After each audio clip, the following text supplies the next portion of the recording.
ദൈവകൃപ മതി. നമ്മളെപ്പോഴും ദൈവകൃപയെക്കുറിച്ചാണ് സംസാരിക്കുന്നത്. എന്നാൽ ദൈവകൃപയുടെ ശക്തി നമുക്ക് ശരിക്കറിയാമോ? കർത്താവ് കൃപ നിറഞ്ഞവനാണെന്ന് ബൈബിൾ നമ്മോട് പറയുന്നു. കൃപയുടെ അളവില്ലാത്ത ഉറവിടം ദൈവം വാഗ്ദാനം ചെയ്യുന്നു. നമ്മുടെ ജീവിതത്തിലെ ഓരോ ദിവസവും ദൈവം നമ്മിൽ ധാരാളം കൃപ നിറയ്ക്കുന്നുവെന്ന അറിവ് വളരെയധികം ആശ്വാസദായകമാണ്. നിങ്ങൾ ഏറ്റവും കഠിനമായ വേദന അനുഭവിക്കുമ്പോൾ ദൈവ കൃപ മതിയായതാണ്. നിങ്ങളുടെ മരണസമയത്തും ദൈവ കൃപ മതിയായതാണ്. നിങ്ങൾ സ്വയം സഹതാപത്തിൽ അകപ്പെടുമ്പോഴും ദൈവകൃപ മതിയായതാണ്. നിങ്ങൾക്ക് എല്ലാം നഷ്ടപ്പെടുമ്പോഴും ദൈവകൃപ മതിയായതാണ്.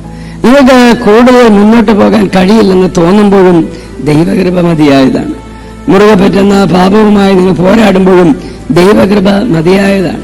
നിങ്ങൾക്ക് ഒരിക്കലും ദൈവത്തെങ്കിലേക്ക് മടങ്ങി വരാനാകില്ലെന്ന് നിങ്ങൾ കരുതുമ്പോൾ പോലും ദൈവകൃപ മതിയായതാണ്. നിങ്ങൾ എങ്ങനെയാണ് ഇത്രയും ദൂരം എത്തിയതെന്ന് നിങ്ങൾ ചിലർ ആശ്ചര്യപ്പെടുന്നു. എന്തുകൊണ്ട് പണ്ടേ നിങ്ങൾ പിന്മാറിയില്ല എന്ന് ചിലർ ചിന്തിക്കുന്നു. അത് ദൈവത്തിന്റെ കൃപ മൂലമാണ്.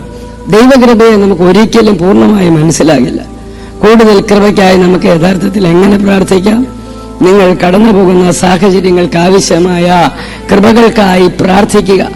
ദൈവകൃപയാണ് നമ്മുടെ പ്രയാസകരമായ സമയങ്ങളെ മറികടക്കാൻ സഹായിക്കുന്നത്. ദൈവകൃപയാണ് നമ്മുടെ മനസ്സിനെ യേശു ക്രിസ്തുവിന്റെ സുവിശേഷത്തിലേക്ക് മടക്കിക്കൊണ്ടുവരുന്നത്. ദൈവകൃപ വേദന കുറയ്ക്കുകയും നമുക്ക് ഉണ്ടായേക്കാവുന്ന നിരുത്സാഹത്തെ ഇല്ലാതാക്കുകയും ചെയ്യുന്നു. കൃപ നമുക്ക് വിശദീകരിക്കാനാവാത്ത ആശ്വാസം നൽകുന്നു.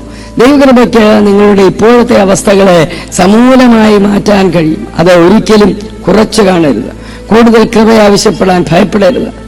മത്തായി സുവിശേഷത്തിൽ ദൈവം നമ്മോട് പറയുന്നു, ചോദിക്കുകയും എന്നാൽ നിങ്ങൾക്ക് ലഭിക്കും. ക്രിസ്തുയേശുവിലൂടെ ഒരു നല്ല ദിവസം ആശംസിക്കുന്നു.